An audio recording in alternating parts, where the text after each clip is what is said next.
أعظم حديث رواه الشاميون حديث أبي ذر رضي الله عنه، والذي رواه أبو إدريس الخولاني رحمه الله. وكان هذا الحديث من سنة المحدثين إذا قرأوه وأسمعوه لتلاميذهم وطلابهم جثوا على الركب تعظيما لهذا الحديث. أبو إدريس الخولاني عائذ الله بن عبد الله يروي عن الصحابي الجليل أبي ذر رضي الله عنه أن رسول الله صلى الله عليه وسلم قال: قال الله تعالى: يا عبادي إني حرمت الظلم على نفسي وجعلته بينكم محرما فلا تظالموا.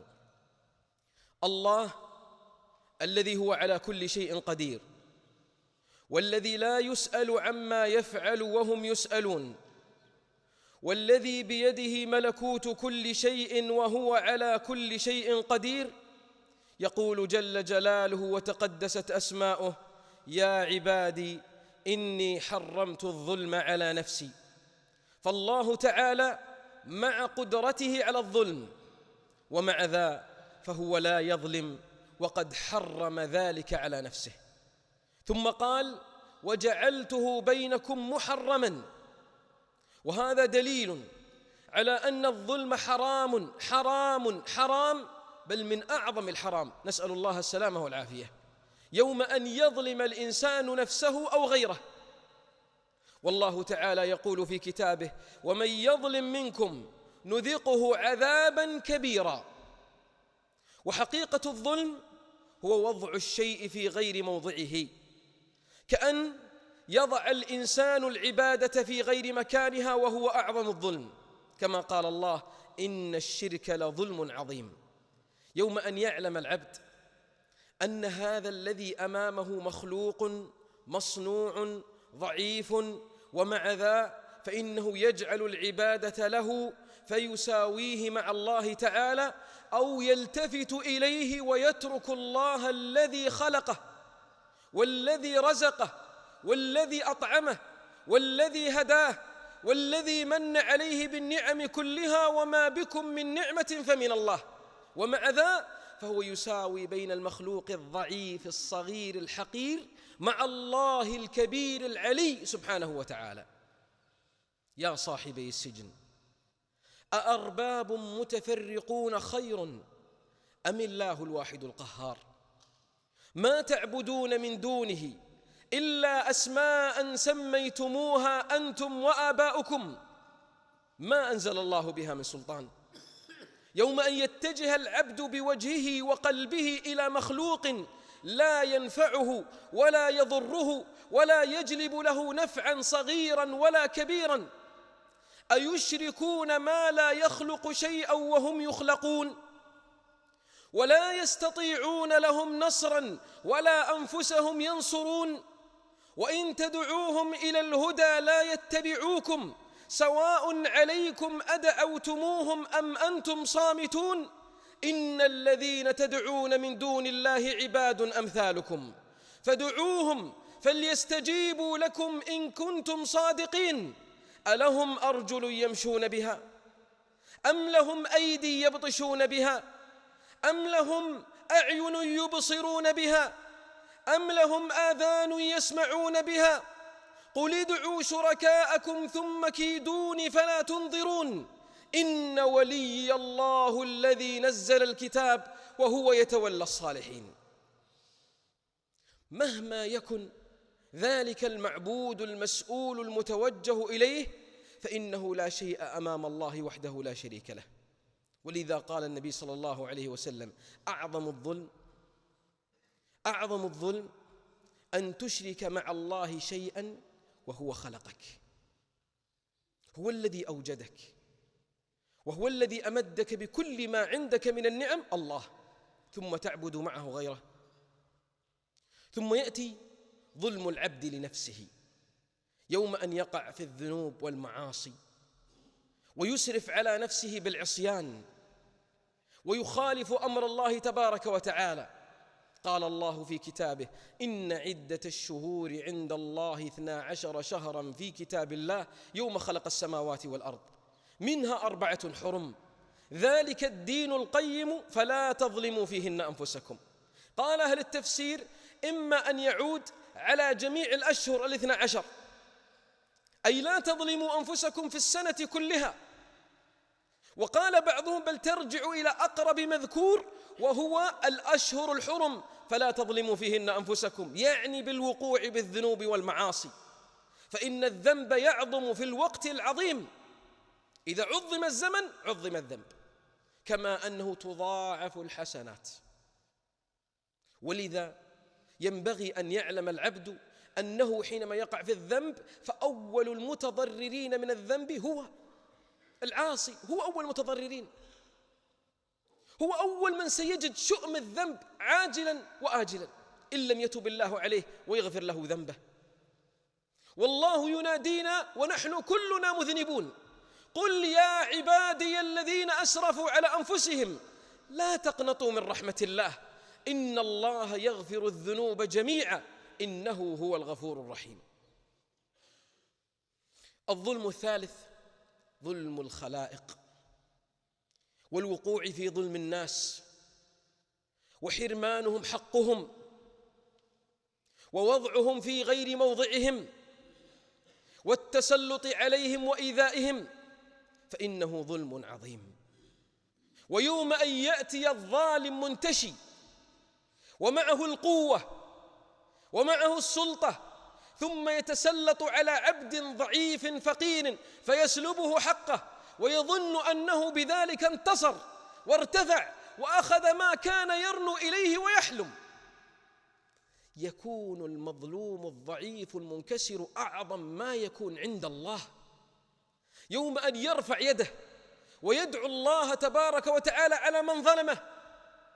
وقد قال النبي صلى الله عليه وسلم: 3 دعوات مستجابات لا شك فيهن، وذكر منها دعوة المظلوم يوم أن يذهب المظلوم وفي قلبه الحرقة والألم ويرفع يديه ولا يعلم في قلبه منتصرا له من مظلمته إلا الله، فيقول: يا الله، داعيا على من ظلمه، فترتفع الدعوة كالشهاب إلى السماء، ويقول الملك جل جلاله: وعزتي وجلالي لأنصرنك ولو بعد حين، وعزتي وجلالي لأنصرنك ولو بعد حين. الظالم نائم، الظالم مسرور، الظالم غافل انشغل في دنياه وفرح بما أخذ، والمظلوم هناك يدعو عليه وعين الله لا تنام، فيأتي جواب الله من السماء فيمحق الظالم ويؤذيه بإيذاء لم يكن له على بال. من الذي انتصر للمظلوم؟ الذي لا يظلم عنده أحد. وهذا الديوان الذي لا يغفره الله، ديوان الظلم وحقوق الخلائق، ديوان يؤجل إلى الآخرة، يوم يأتي الظالم ويظن أن حسناته الكثيرة ستدخله الجنة، ويقف المظلومون أمامه عند الله في ذلك الموقف العظيم، فيكون هذا قد سب بغير وجه حق فيأخذ من حسناته، ويكون ذلك قد قيل عنه كذا وكذا بغير وجه حق فيأخذ من حسناته، ويكون ذلك قد أخذ من ماله فيأخذ من حسناته، حتى تفنى حسناته فتؤخذ سيئاتهم إذا لم تنتهي المظالم فتطرح عليه فيطرح في النار، نعوذ بالله من ذلك ونسأل الله السلامة والعافية. إياكم والظلم يا عباد الله. من الناس من يظلم أهل بيته، يظلم أولاده، يظلم زوجته، أولاده يفرق بينهم، فلأبناء زوجته فلانة العطايا والخير والبسمات والضحكات، وللأخرى لا شيء. بل قد تكون زوجة واحدة لابنه فلان وفلان العطايا والتقريب والإحسان والكلمة الطيبة، وللباقين لا شيء. أو يكون للذكور التقريب والرفعة والإحسان إليهم والأموال، والإناث لا. هذا ظلم، هذا ظلم. ليس لأنهم أبناؤك يسكتون ويستحون انتهت المظلمة، ستؤجل عند الله في يوم يقوم الناس فيه لرب العالمين. ومن الناس من يظلم زوجته فيؤذيها ويضايقها ويتسلط على مالها ويحرمها من أهلها. لا تظن أنها إذا سكتت من أجل أن تبقي بيتها ومن أجل أولادها وبناتها أن القضية عند الله عز وجل منسية ولم تكتب، بل ستقف بين يدي الله ويرضيها الله منك. من الناس من يظلم أمه وأباه، أحسنوا إليه صغيرا وبذلوا له ما يستطيعون، ولو كانوا يقدرون أن يقدموا دم جسمهم له لقدموه، فلما كبروا ظلمهم بالإعراض عنهم والتنكر لهم وإيذائهم وحرمانهم حتى من الجلوس معهم. فالأب والأم لهم مشاعر في قلوبهم تجاه أبنائهم لا يجدون ذلك منه، فكيف بمن يضربهم ويهينهم إلى آخر ذلك. ومن الناس من يظلم من تحت يده في عمل وله سلطة، ويفاضل بينهم ويعطي من لا يستحق ويحرم من يستحق، ويأتيه المراجعون فيماطل في حقوقهم ويؤخرها. تظن أن الله عز وجل سيتركهم يغدون ويذهبون ولا ينتصر لهم سبحانه وتعالى؟ إن ولي الله، أهل الإيمان أولياء الله ولينتصرن الله لهم ولو بعد حين. فيظلمهم ويؤخر معاملاتهم ويؤخر حاجاتهم، بل ربما قال والله نحن لا نريد أن نخدم فلان ولا نريد أن نعطي فلان، يأتيك بالكلمات الكثيرة حتى يحرمهم حقوقهم. هؤلاء الذين تراهم في عينك ضعافا سيأخذون الحق منك عاجلا غير آجل. ومن الظلم الذي يكون بين أصحاب الأموال، يوم أن يأتي صاحب الحق ويقول اعطني حقي، فيقول صاحب الحق ما لك حق عندنا، وإذا معاجبك اشتك. يقول لي أحد الأخوة وهو يعمل محاميا، والله يا أخوة ما ظننت أن يصل ببعض الناس الفجور إلى هذه الدرجة. يقول بعض التجار يعلم أن الحق لفلان، وإذا جاءه يطلبه هو يعلم أنه مستحق للمال المفروض يأخذه الآن، وإذا به يقول له روح اشتك. طب ليش؟ أعطه ماله، أعطى حقه. فيقول هذا التاجر لبعض ذويه نثمر المال نستفيد منه ونأخر عطاءه، إذا اشتكى وضغطت علينا محكمة أعطيناه. يقول المحامي صاحبي هذا، يقول هذه القضية ليست واحدة ولا ثنتين ولا ثلاث، بل قد يكون سلم عند كثير من التجار.